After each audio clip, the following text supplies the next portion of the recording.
يا حيوانات الغابة، يا حيوانات الغابة، الأسد سيمبا جمعكم النهاردة في اجتماع مهم ولازم كل الحيوانات تحضروا. ايه ده؟ الأسد سيمبا عايزنا؟ يا ترى عايزنا في ايه؟ يا ترى عايزنا في ايه؟ انا لازم اروح. ايه ده؟ ملك الغابة عامل اجتماع، انا لازم احضره. احنا جينا يا ملك الغابة على حسب الميعاد والاتفاق. خير في ايه؟ اهلا بيكم يا حيوانات الغابة. انا جمعتكم النهاردة علشان اقول لكم اني خلاص كبرت وعايز اخلي الملك لواحد فيكم. ايه ده؟ بجد بجد؟ يعني انا ممكن ابقى ملكة الغابة؟ وانا ممكن ابقى ملك الغابة؟ طيب هتختار ازاي يا ملك الغابة؟ انا هعمل لكم اختبار، هديكم الحبوب دي تزرعوها، واللي هيطلع الزرعة بتاعته ويجي هو اللي هيكسب. ايه ده؟ اللي هيطلع الزرعة هو اللي هيكسب؟ اه طب وشكل الزرعة دي هيبقى عامل ازاي؟ اجمل زرعة هي اللي هتكسب، لازم يبقى شكلها جميل. طيب يلا ادينا الحبوب، ادينا الحبوب.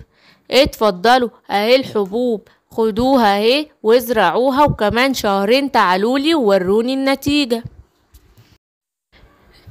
يا سلام على الحبوب بتاعتي الجميلة، انا هسقيها كل يوم واهتم بيها عشان تكبر وتبقى جميلة واخد انا تاج الملك.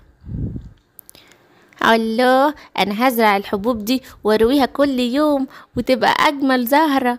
يا سلام. ايه ده؟ انا كل يوم اروي الحبوب دي ومش بتطلع زرع، انا مش عارف المشكلة فين. انا هروح اخد حبوب غيرها من ملك الغابة. يا ملك الغابة، يا ملك الغابة. خير يا سيمبا، في ايه المشكلة؟ انا الحبوب دي كل ما ازرعها واسقيها كل يوم ومش بتطلع اي نبات، هي فيها مشكلة؟ ممكن تبدلها لي؟ خلاص اتفضل يا سيمبا حبوب غيرها.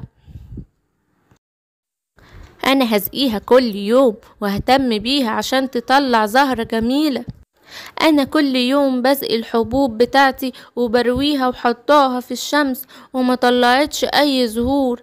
انا مش عارفة في ايه، شكلها باظت مني وكده هخسر المسابقة دي. انا لازم اروح اشتري زرع او اخد من الغابة. انا هاخد من الغابة زهور واوديها لملك الغابة. فكرة جميلة يا غزولة. ايه ده؟ الحبوب ما طلعتش معايا اي زهور. اما اروح اخد الزهور اللي عندنا دي جوه واروح اوديها لملك الغابة عشان اكسب. النهاردة ميعاد تسليم الزهور والحبوب ما طلعتش زهور ومش عارف هقول ايه لملك الغابة. انا هروح له بقى وخلاص.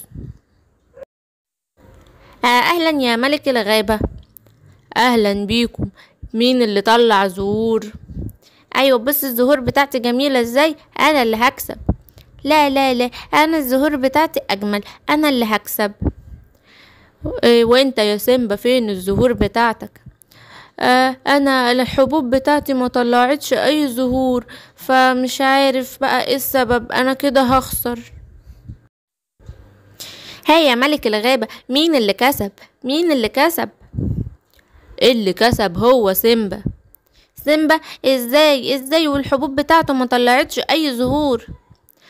انا كنت عامل لكم اختبار للامانة ومديكم حبوب ميتة ما بتطلعش زهور عشان اشوف مين اكتر واحد امين ومش هيغشني، وهو ده اللي ينفع يبقى الملك. ايه ده بجد بجد، احنا ما كناش نعرف. ما انتوا مش لازم تعرفوا لان ده سر المسابقة، سيمبا هو اللي كسب. ايه ده بجد؟ يعني انا بقيت ملك الغابة؟ شكرا شكرا على ثقتك الغالية دي يا ملك الغابة.